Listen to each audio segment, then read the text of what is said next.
Saya hidup di kampung preman.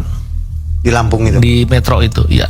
Ada sebuah kampung yang isinya cuman copet, garong, maling, dan penjudi, dan itu kampung saya. Nah, akhirnya dari situ, karena saya sering bullying orang, secara otomatis saya juga sering bullying orang, dan akhirnya saya mikir nih, karena kalau di sakit tuh, Mang. Saya pengen belajar ilmu bela diri. Saya dari bongkar-bongkar di Loakan, itu saya nemu sebuah primbon lama. Ya, warnanya sudah kuning coklat,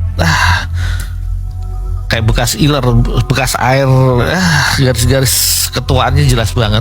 Bahkan ada yang sebagian keropos dimakan ngengat ya. Rayap ya. Ya entah rayap atau ngengat, tapi bolong-bolong itu.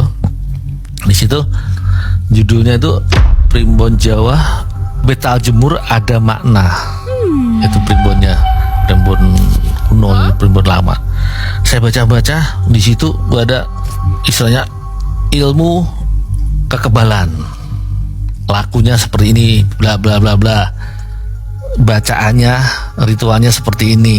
Ada jurus-jurusnya? Ada. Jadi ada macam-macam ini. Ada kekebalan lah, ada istilahnya tinju baja, ada yang buat pengasihan lah, ada buat pengelarisan lah, ada buat pesugihan, ada semua di situ.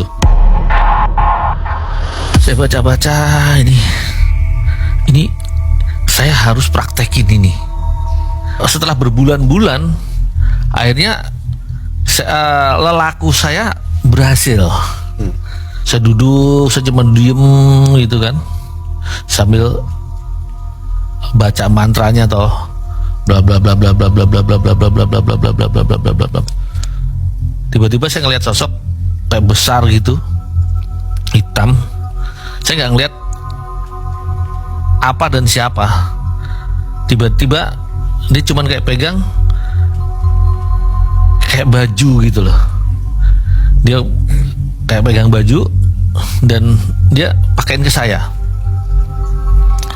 Dari situlah, habis itu saya kebangun, apa ini?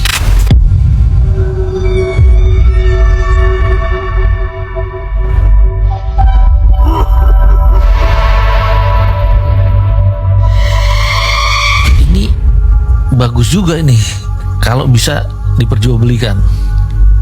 Akhirnya saya mulai cari barang-barang kuno, keris.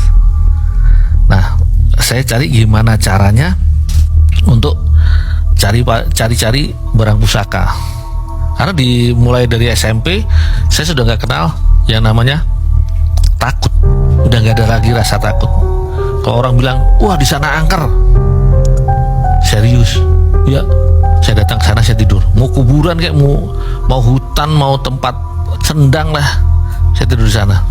Cuma waktu SMP banyak, saya barang berterbangan, saya ngeliat, oh ada barang datang. Saya nggak berpikiran untuk ngambil untuk karena buat apa? Baru setelah saya SMA, oh berarti yang barang jatuh yang hijau celorot, yang merah celorot, oh itu barang ke rumah.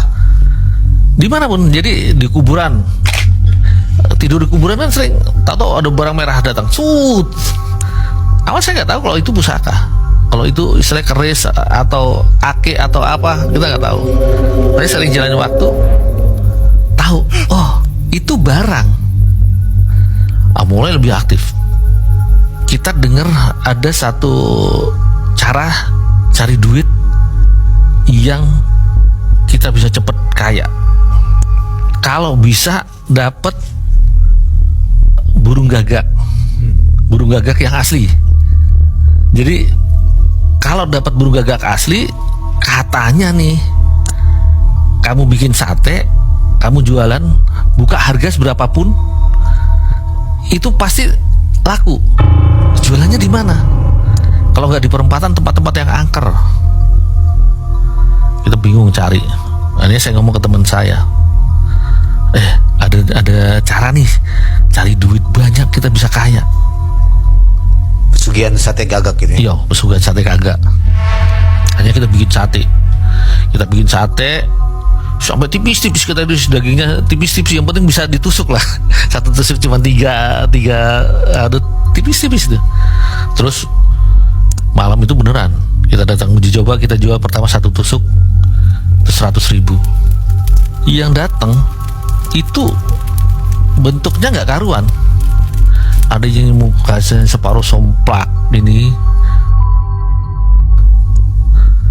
ada yang pocong, aduh yang badannya besar hijau, macam-macam. Ada yang peri, tapi ngasih harga berapapun dibayar. Saya bilang satu 5 juta, beli 5 25 juta, duit dikeluarin, duit Ada duitnya. ada duitnya, duit masuk bakul semua, duit masuk bakul. Setelah habis itu, wih, duit satu bakul itu penuh padat. Uangnya campuran. Duit waktu itu duit 10 ribuan Semuanya. iya, karena duit yang paling besar waktu itu 10 ribuan. Wes, wah, kaya.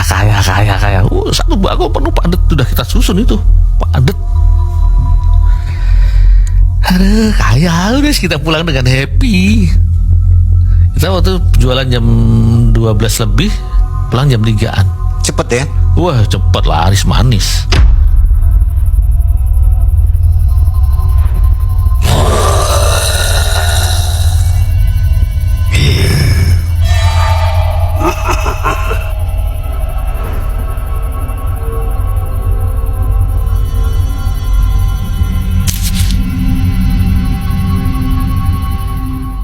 Sudah dapat duit banyak. Mandi duit. Habis mandi duit, capek kan, ngantuk, tidur. Pagi-paginya kecewa kita.